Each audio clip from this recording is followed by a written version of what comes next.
I know it's very nice to chit-chat, but I think it's time to start. So we are going to also start the broadcast live now. So behave. Okay, my name is Leah Schertino. I am the founder and director of SEA Junction, and SEA Junction, for those who don't know, is this public venue where you can come and read about Southeast Asia and meet other people that are interested also in Southeast Asia. We have various kind of events, from the photo exhibition that just finished last week about the women of Burma and the contribution to the democracy struggle, to today very important screening and discussion of this, what I say, is a very moving documentary. I have already watched and already had some tears about, so be ready for some emotion.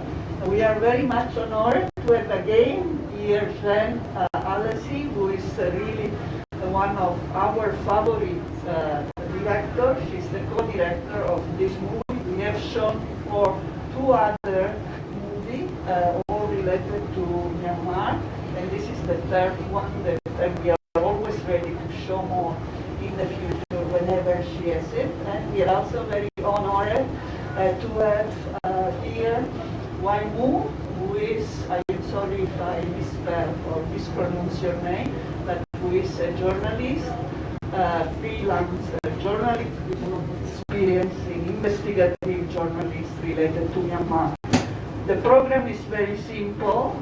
Then we'll give an introduction, a brief introduction of the movie, and then we will watch together, and after that we will have a small comment from Wai Moe, and then after that question and answer with him, and also with Jeanne if there is a need to ask more. I think Jeanne, you want to start? So thank you again for coming.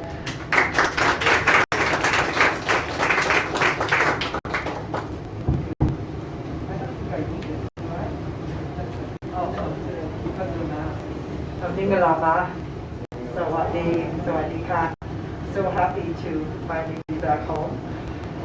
We're really grateful to Leah and the Southeast Asia Junction. I've known Leah for quite a long time, and I'm a big supporter of Southeast Asia Junction and what its aims are to cultivate discourse and sharing concepts and culture from around the region. We would just like to think this is on and off. I don't think if we didn't have the mask on, it wouldn't be this. My voice projects. We wanted to just thank some of the people. As you can imagine, making a film is a whole team effort. And I always say these are not my films. I'm just the repository to present them, but it's many people, some of whom are not able to be named. And we wanted to acknowledge Asia Works Television in Bangkok, where we do our post-production with our great editors there. But I wanted to also acknowledge my co-director. This was his first time to ever direct a film, because I was not in Myanmar, and he was. He's part of our film team, Raj Michael Gidesan, and he's worked with us on several other films, but this was the first time he was doing something without me being with him. And people asked, how did we do it? And we did it remotely on Signal. So we had a Signal group that met every single day. But I also wanted to acknowledge our Burmese team. All of our films were a small nonprofit production group called Kirana Productions. We have a website, and we produce human rights and social justice content specifically to be used for advocacy and to share with various community organizations, NGOs, universities, to create discussion and to prompt ideas. So I'd like to also acknowledge the Kirana team, but our two colleagues who are in Myanmar, one of whom just had to flee 7 weeks ago, among the many thousands who have had to flee. And if they're listening, because they know we're streaming, I wanted to acknowledge them. And our other one who is still remains in Myanmar in hiding. And we wanted to acknowledge the tremendous courage that they had in also helping to produce this film. as well as our colleagues in the Burmese media, both the mainstream media and the citizen journalists who allowed us to share some of the content that we used in the film documenting the events. We all know that the situation now in Myanmar is extremely grave. It is a time of historical juncture in the country. It is also a time of possibility. And sadly, since the coup has happened, there has been widespread violence, arbitrary arrest, detention, reports of torture and detention. Over 1,300 have been killed. 1,200 political prisoners are detained now, and over 10,000 have been arrested. But equally, if not more importantly, it's the civilians, mostly the villagers, mostly ethnic villagers, who have really suffered tremendously since this coup began. And it is the largest number of internally displaced persons that Myanmar has seen since the genocide that displaced the Rohingya. In the world's largest refugee camp in Bangladesh, we have nearly 1 million Rohingya. And just this year alone, over 220,000 people from Myanmar have been displaced, mostly from very vulnerable ethnic communities. So we want to also keep that in mind tonight as we discuss the events. This film is not really a chronicle about what happened, although it is. But we hope you'll get the message that we're trying to convey, is that the seed of hope is about young people like our protagonist man, who had a political awakening because of these events. Across Myanmar, since the political transition, most young people have enjoyed relative democracy. They grew up at a time when there was Wi-Fi, when there was Facebook, when things were opening up and there was this world of newness to Myanmar. And they had only heard these dusty old stories from their elders like me about what it used to be like way back when under military rule. So there was a certain complacency that had taken place across the youth of Myanmar. And it's not to level blame against them, but they were just enjoying their lives as youth in Southeast Asia and not really having an idea that while they were enjoying that, there were two different parallel countries. There was the Myanmar of Yangon and Mandalay, and there was the Myanmar of Kachin State, and Rakhine State, and Shan State, where people were still being brutalized by human rights abuses, but those were distant to them. They weren't real to them. And as you're also aware, unfortunately, there was widespread anti-Muslim, anti-Rohingya campaigns that took hold in Myanmar. And the awakening of the film through our protagonist is the seed of hope that we hope we will take away from this film. Thank you so much for coming.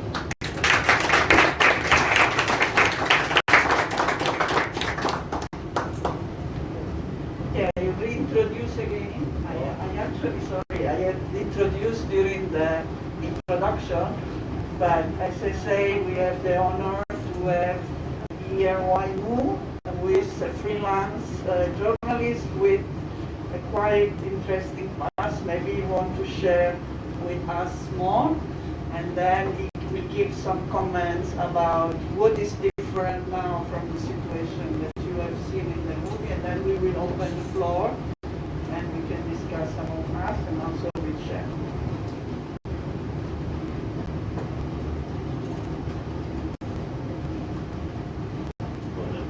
I introduced myself, like I was a student activist, journalist. Also, I'm a former Burmese prisoner. I spent 5 years in prison, so 3 years was solitary confinement. So but I think here more roundtable informal discussion, right? So yeah, and here later, but I think more you can ask me question. What you want to do, right?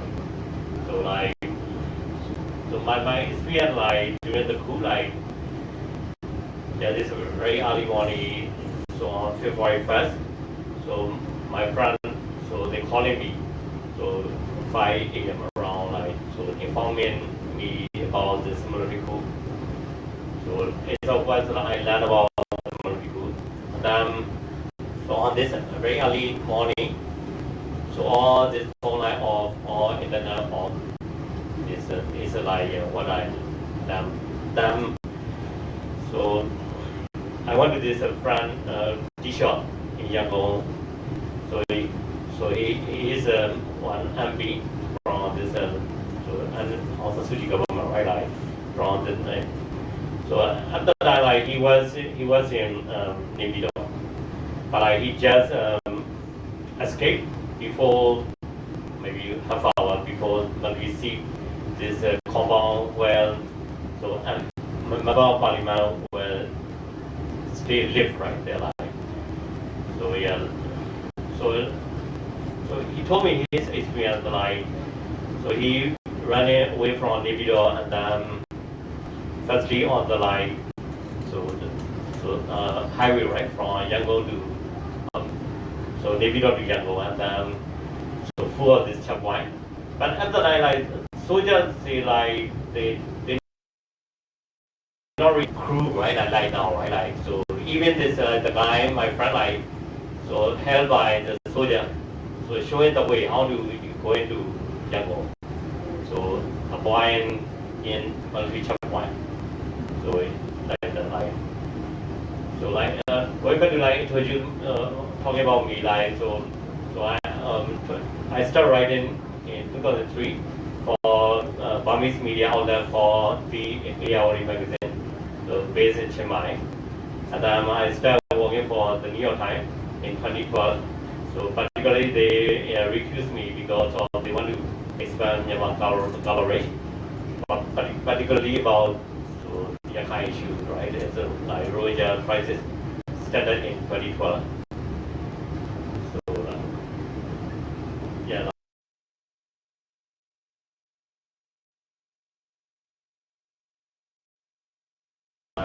Update information. Okay, what happened in Myanmar? So Wai Moe, I'm going to ask you to get me started because I know a little bit about your ideas. Two questions that people have. Is this on? Oh, sorry. Two questions that I think people might have. One is, you said that one of the key questions now facing Myanmar is this concept that the non-violent movement supported by Aung San Suu Kyi and her party might no longer be relevant given the situation. So we saw in the film Zaw, this young guy, who at the beginning said, we're here peacefully, we're here, we want to show people we're peaceful. And at the end of the film, there he is in the jungle, taking up arms. So why has this happened with so many young people? And today, you received a message, and we're talking to Mongsakan just today. Tell us where he is and why he's made the choices that he's made. Why are these young people joining armed resistance now? Yeah, like this Burmese uprising, right? 2021 start on February 6th. And then, so like, usually like Burmese like demonstrate, they're like very young people, right? Like Generation Z people, and then 25. So they're very peaceful demonstration, like started from February 6th to the rest of throughout the February. But the military crackdown started on February 28th.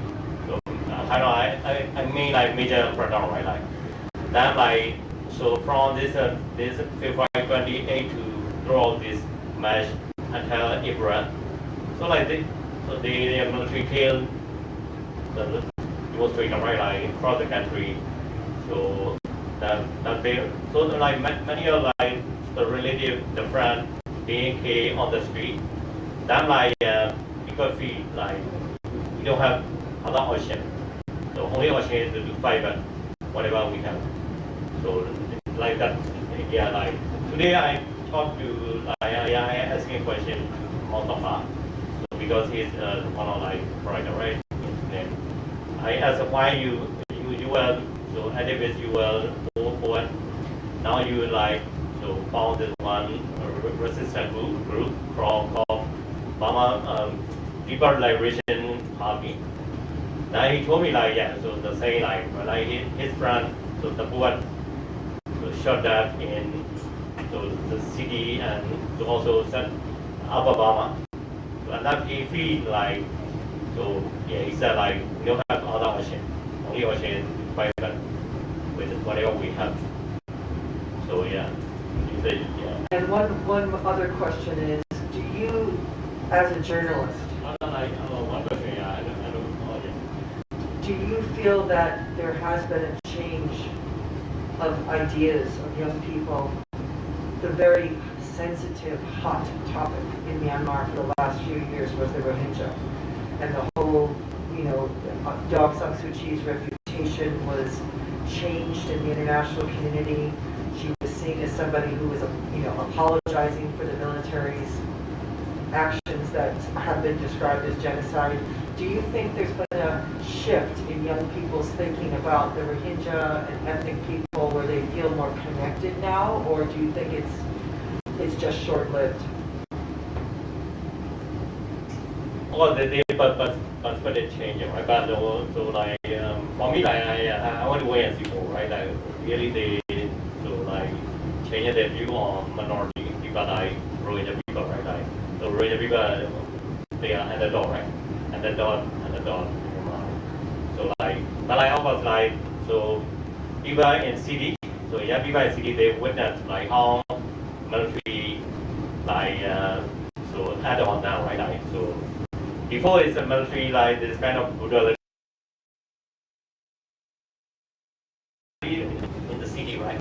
So although we have experienced this kind of like brutality in 1988, but after that, like many this like military operation in ethnic area, so including this like Rohingya area, right? Like so like one we reporting about this Rohingya crisis, right? Like so many so. Burman people, right? They don't believe. Even I got that like so reporting about Rohingya, right? Like, but now they see like how the military doing, right? Like, so that's why their view, their perspective has been changed. So the same this military group, the majority Burmese people who live in city.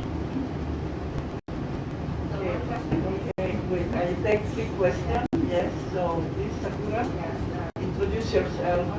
So I'm Sakura from the Translate from Email. So I want to ask you one question. So in the Burmese people is especially the races. So I think races have Shan and have Burmese. So the races and all races we are focused together. So we want to cultural democracy. But at the moment is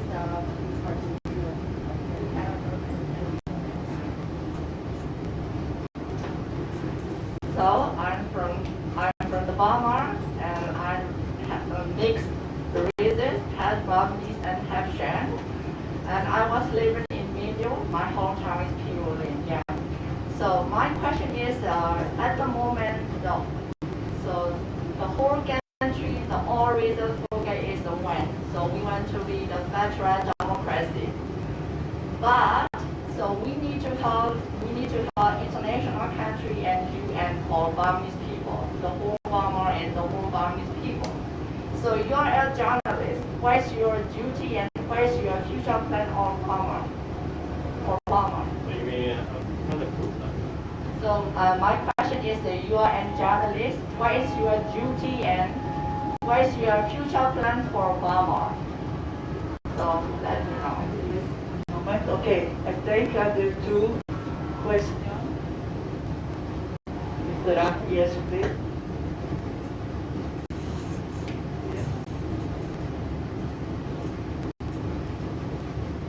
Just a simple question. We heard about one of the person, but can you update us on the two other persons with you? How are we doing today? What is their situation? Okay. Also, if not, okay, one last, oh sorry, in the back, next to, yeah, okay. introduce yourself. Hi, I'm Leslie. I actually lived and worked in Burma for many years. And I just want to thank you for telling this story, and particularly for telling the aspect about increased understanding that's come out of the protest movement. My question is what people like all of us on the outside looking in can do to support both the civil disobedience, the nonviolent movement, but also the broader democracy movement. Please. As journalist, like, so my duty is like writing about the country, right? Like writing about this, so like people who, I do investigate, I do report about what people does not know, right? Like what people don't really know. So yeah, usually I'm doing like more in like investigate reporting. So like analysis. I also do it like research with all this kind of like more investigating like research. So like it's a yeah like so it's a I want to do this continuously, right? It's kind of so we are like so like it's like sometimes it's difficult, right? Like so I have to do like right. But first I was a student activist and then I became journalist. Then I do be careful like so like at the moment I see some like so permits me became very advocacy. So for journalism point of view, I don't really like agree with this kind of stuff. So I more promote like more professional journalism, more like so, yeah independent journalism.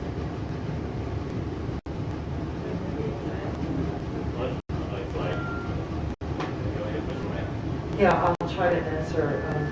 For your question, there's feedback or something on this. It's not journalists' responsibility to make changes in the United Nations and the international arena. Journalists' responsibility is to do their job as journalists, as Wai Moe said.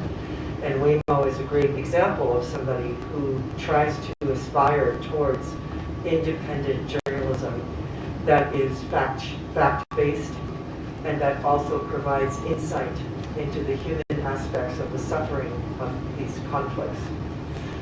In terms of the international community's response, it has been very disappointing for the activists in Burma because of the non-response. In fact, you might have seen there were many signs towards the end of the protest movement that said, "We don't want any more statements of support. Your words mean nothing when we are being killed." However, it is complex for the international community to take action at the United Nations because the Security Council, as you know, includes China and Russia. And those two members of the Security Council are staunchly supportive of the Myanmar military, and they would block or veto any actions that could be taken from the Security Council. So individual countries have tried to form their own Burma policy. And regarding your question, Leslie, what people can do, it depends on what citizenship you have, but there's no shortage of things that you can do. If you are a citizen of the United States, there is pending legislation right now in front of the U.S. Congress and Senate, the Burma Act, that would condemn the Myanmar military, and there are requests for increased sanctions against military-owned, state-owned enterprises that is continuing to fuel the economy of the military. For example, MOGI, the Myanmar Oil and Gas Enterprise, massive foreign exchange earnings from that. If you are a citizen of the UK, I would encourage you to go to the website of UK Campaign for Burma. There are all kinds of actions that you can take there. If you're a citizen of France, there's Infodemini. Again, these are long-standing organizations that have been working on Burma for many, many decades, long before the political transition. And if you're a citizen of ASEAN, I would also encourage you to look at the ASEAN Parliamentarians for Human Rights. It's an organization called APHR. and Thailand is part of that. And the late, great Ajahn Kraisak Chunawat was one of the founding members of APHR. So there's those types of things you can do, which is just writing a letter, for example, to your lawmakers. On another level, if you're looking to assist, we have somebody in the room today, for example, who has a school for undocumented migrants here in Bangkok that needs volunteers to come and teach. There are many organizations along the Thailand-Myanmar border where you can go and offer your skills or services, especially now because there are thousands and thousands who have been displaced. That's what you can do. In terms of your question, and I'm sorry I didn't get your name, sadly, that's my subjective adjective, sorry. Tragically, because I feel the three people here have so much potential and so much to offer their country. That's why I say it's sad. Two of them are part of the armed resistance now. So Mong Saka is in the jungle, taking up arms actively, wearing a uniform. An award-winning poet is wearing a uniform, holding a gun. And Za is also part of the PDF, the People's Defense Force, and is in hiding right now because they are doing also urban actions where they were trained and then returned to Myanmar to continue a network of people inside the country to resist by any means necessary the military. So he's also in hiding.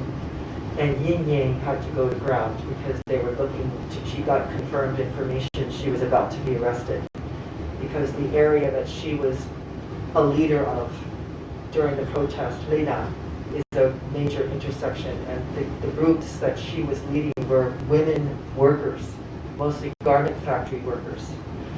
And she was quite prominent, and there was confirmed intel that she got that they were going to arrest her, so she's gone to ground, she's in hiding.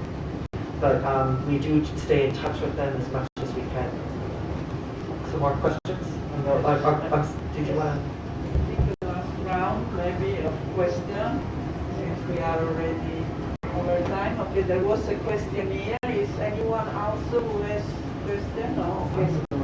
Oh, already answered. Is anyone also who wants to speak?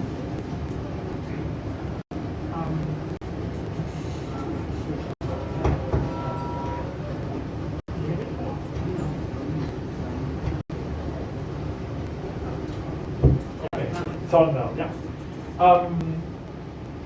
After the coup in the first few months, there were strikes across different professional categories, so that brought the economy to a standstill effectively.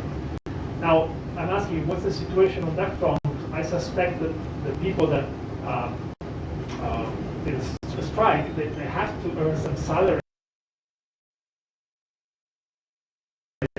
Does this allow normal activities to resume and therefore takes away some urgency, if you want, from the government to do something about it? Or what's the situation about that? You mean like CDM people, right? Yeah.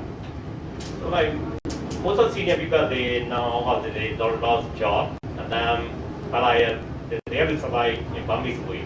Burmese way mean like, so for example, some school teacher. Now she's selling she's selling something, right, like vegetable in market or selling doing that. But of course, like, so most of the senior people they did not get support from anybody. They have to survive, particularly in the countryside. So yeah, but like they stay they have stay a strong commitment, right? So they keep CDM movement. So it's a very very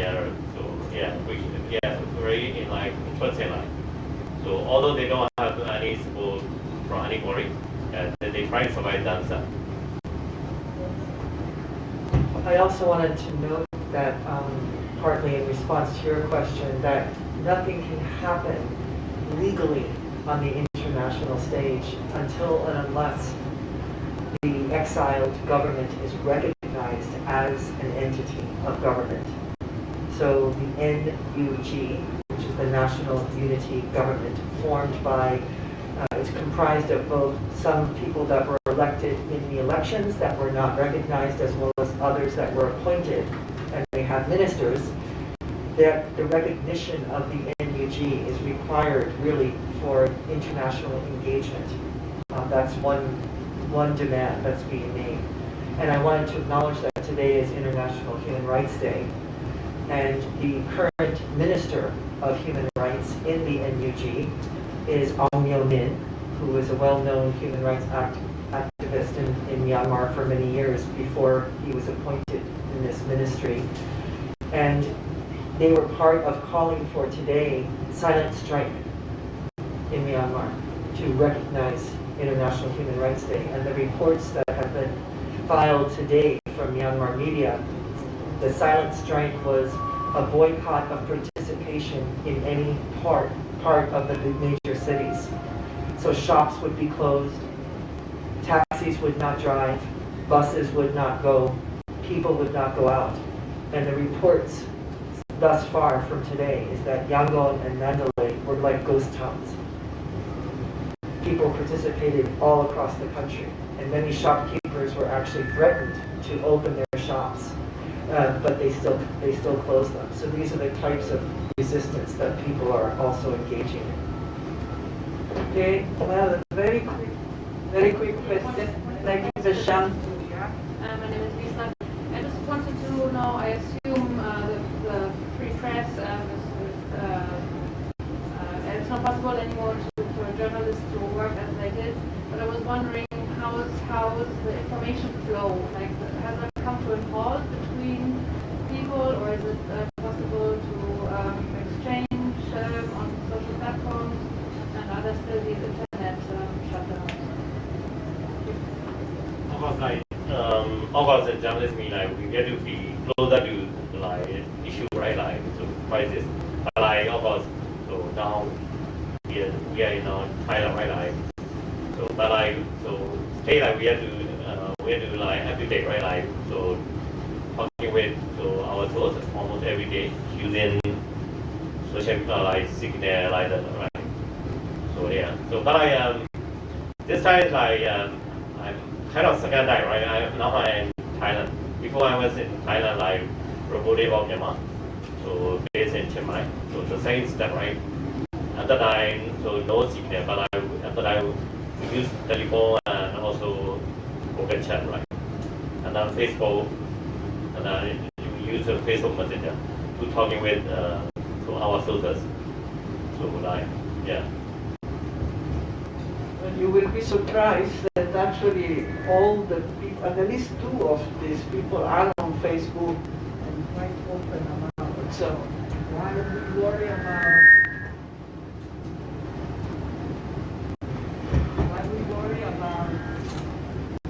their security? They are actually quite open on Facebook. That to me it was quite surprising. But I just become friends with the two main activists who are in the jungle and fighting. So in a sense there is a lot of networking going on, even if we think that they are not reachable, they actually seems to feel quite comfortable. I also wanted to make two other suggestions, because it's not nice to show something and then not have you know how to take action, like Leslie asked. Right? And part of why we make these films and discuss is to give you agency. Something very easily accessible to all of you in Bangkok is to support the many hundreds of journalists that had to flee Myanmar and are currently undocumented and hiding here in Thailand, many of whom had to flee without their equipment, like run for their lives, and left their cameras, their laptops, their tools. And the Foreign Correspondents Club of Thailand, the FCCT, has a fund that you can contribute to that goes directly to help these Myanmar journalists who are here. And the other thing you can do is to stay connected, stay informed, and share it. So right here at Southeast Asia Junction, they have a bi-monthly What's Happening in Myanmar forum. The next one is December 22nd. And Leah is joined in conversation with a well-known Burmese human rights activist, Debbie Stothard, who is the founder of ALTSEAN. She's a really excellent speaker. and you can come and attend that, and share that with your friends. That's another practical thing you can do to stay connected. Thank you for coming. Wait, there is some late. Very short along those lines. Is there any link for an access to the movie which we could share? No, not yet. Not yet. We are in the process of finalizing our contract with all of our films are distributed by Documentary Educational Resources, DER. If you go to our website, Tirana, you'll see the links. And this film is going to be put on their platform probably at the new year, where it takes a little time. And then once it's up there, anybody can rent it for the day, or an institution can buy it. But we will have another screening at Chiang Mai University, if you know anybody there, to mark the 1-year anniversary of the coup on January 29th. We're going to be at Chiang Mai University. Okay, just to any last Well, yeah, comment? like, no comment, like, so like, clear the military coup, right? Like, the Burmese military prepare not overnight, like, so, for example, like, about the coup, like, the rumor came out 2 years ago. I mean, this 2019. So, yeah, they like, and then also, General Myanmar, like, he talked about this, political coup, right? Like, kind of throw down to the Suji government. So in June 2020, so during his trip to Moscow, so giving an interview with Russia TV, so talking like, so camera is closely question, right? Like, so election, whether election is free and fair. So it's a kind of signal, like, so at them, like, so a week before the coup, the military say like they did not rule out the political coup. So during the press conference, it was on January 26th, and then coup on this like early morning of February 1st. So and then another point is like, so at the moment the military region stays struggling to control the country, right? Although this the coup already wasn't happening. So based on my research and analysis, they underestimate so people public outrage. So like for example, so shortly after the coup, I interviewed these so military soldiers, and so they say like they told the journalists, right? I mean, they say they can control the country within two weeks. So it is how they underestimate so public outrage. So also they see the like so young generation like Generation Z as they just spending online and playing video games. So once we thought the young generation not really interested in politics. So how they like wrongly underestimate the like people. So thank you very much. An applause for our speaker for sharing this movie documentary. You can help us sharing the link of this event from your own social media. I mean, it sounds small, but it helps. And of course, if you can give a donation on your way out, everything is free, but we do count on donation to continue our work. And please enjoy coffee and tea and continue the discussion outside. Once more, thank you very much.